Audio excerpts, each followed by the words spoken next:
The pandemic threatened business districts across the country, but misguided fears and rhetoric about Asian Americans made things particularly hard for Chinatown neighborhoods.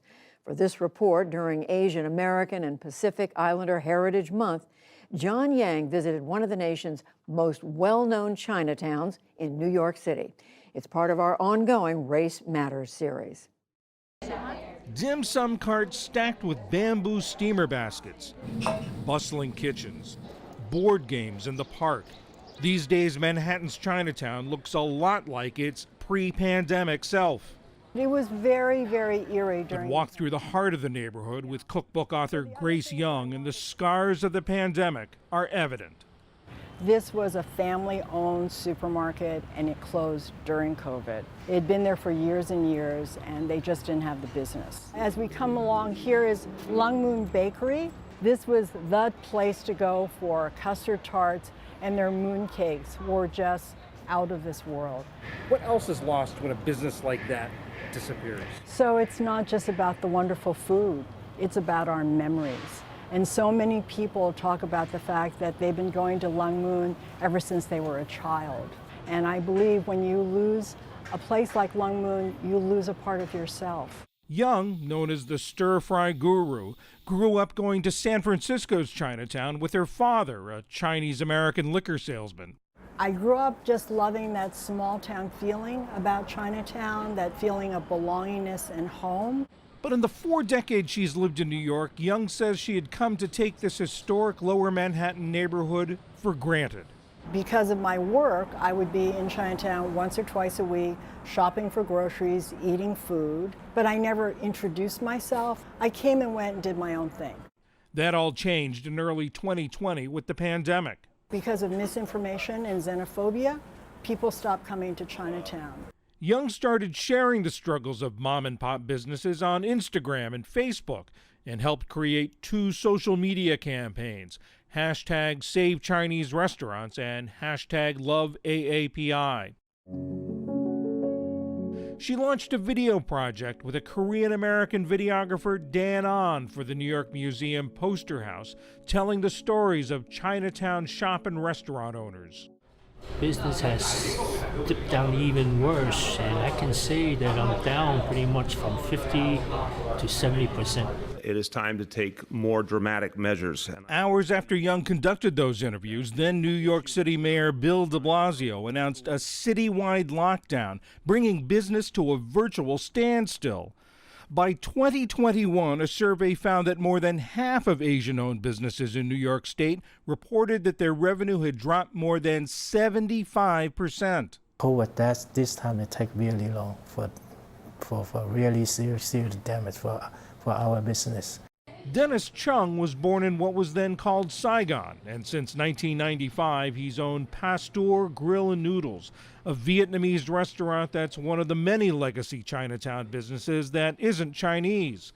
The downturn in business during the pandemic has put them behind on their rent, and today he's facing another challenge. Look like the business back to the normal, but you don't forget one thing, everything inflation right now, that the price, everything is go up right now. This was his American dream, and COVID turned it into a nightmare. Chung's son, Tony, is getting his master's degree in biomedical science this summer and is applying to med school. Watching his dad struggle during the pandemic, he wanted to help, offering ideas about the decor and the menu and applying for federal aid. A lot of these businesses are owned by people who don't speak a word of English, except maybe they know how to say some food items on their menu.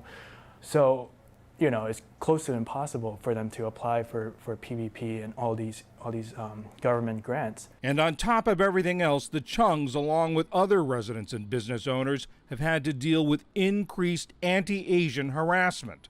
Sometimes I see people coming into our restaurant yelling slurs and just giving us trouble, and you know, I see my dad trying to be strong, but I worry about him deep down. The history of American Chinatowns is rooted in racism, as Chinese immigrants arrived in the mid-1800s to mine gold and build railroads. Cookbook author Grace Young. The Americans wanted cheap labor. But even as they wanted cheap labor, they did not want the Chinese to live among Americans. So the Chinese were segregated to live in their own ghettos. And that's how Chinatowns formed. Just as some made Asian Americans scapegoats in the early days of COVID, in the 19th century they were unfairly blamed for smallpox outbreaks in some cities. Stanford University historian Gordon Chang.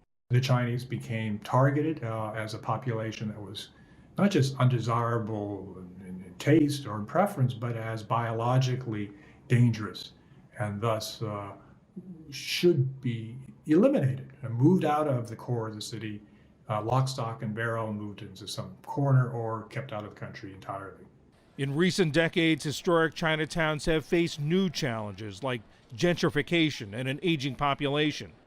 Vic Lee sees it in New York's Chinatown, where she lives. The authenticity that is here comes from the residents, many of which are low income. And for them to be this integral part of the community, but also be unable to stay, this is what's really at risk for the authenticity of Chinatown and what it's going to look like. For Lee's late grandmother, Tai Mui Chang, who couldn't read or speak English, Chinatown was her piece of America. I have such fond memories of scooping rice into the rice bowls, carrying it back to the dinner table, and once she sat, we would all bend our elbows and eat. And I have a tattoo where it's 135, which stands for her apartment building. During the pandemic, Lee co-founded the nonprofit Welcome to Chinatown, which has given almost $600,000 to small businesses. We are focused on uplifting our community's entrepreneurs because we know that they're what grounds this community. Are you optimistic about the future of Chinatown? I'm cautiously optimistic. There's still a lot more that needs to be done in this community, but where I am optimistic is seeing how much people care. And I'm really excited about that. Cookbook author Grace Young, recently recognized by both the James Beard and Julia Child Foundations for her work supporting Chinatowns, is still worried by what she sees on the streets of Chinatown. How do you feel when you see empty storefronts? It completely terrifies me. And I feel that we have to do everything in our power to save and protect Chinatown. Everyone has to do our part. And history will thank us for that. For Young, her part is raising awareness across the country on social media, but it's also doing what she can for businesses in her own Chinatown. For the PBS NewsHour, I'm John Yang in New York.